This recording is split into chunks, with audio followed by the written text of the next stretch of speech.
Whispering shadows.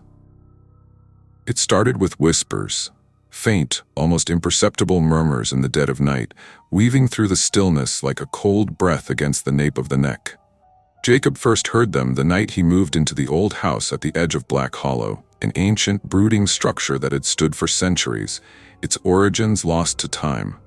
The house had been unoccupied for years, its previous owner disappearing under mysterious circumstances.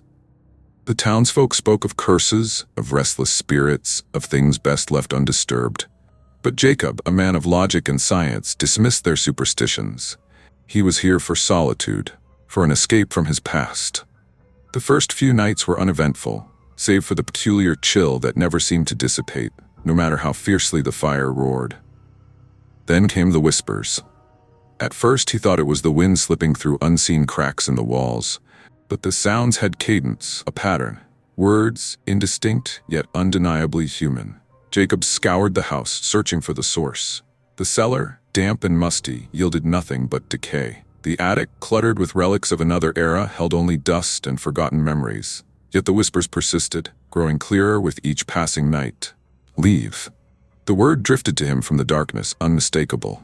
Jacob's pulse quickened, but he forced himself to remain calm. "Who's there?" he called, his voice steady despite the dread creeping into his bones. Silence. That night, he barely slept. The next day, he examined every inch of the house. Behind an old bookshelf in the study, he found a hidden door, its wood warped with age. Prizing it open, he revealed a narrow staircase spiraling downward, deeper than the house should allow. The air grew heavier as he descended, the scent of damp earth and something far more putrid clinging to the walls. At the bottom, a chamber awaited, shrouded in shadow. In its center lay an ancient stone well, its surface cracked and blackened.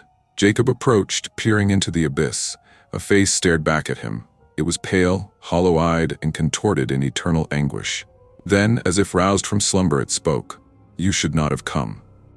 A force gripped Jacob, pulling him forward. He clawed at the stone, resisting the unseen hands dragging him into the void.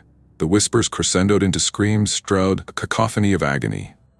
With a final desperate effort, he broke free, stumbling back as the darkness within the well roiled and twisted. The whispers did not stop, they only grew louder. Jacob fled the house that night, never looking back. When the townsfolk found the place abandoned once more, they simply shook their heads. Another soul lost to Black Hollow. And beneath the house, in the cold, endless dark, the whispers waited for the next visitor.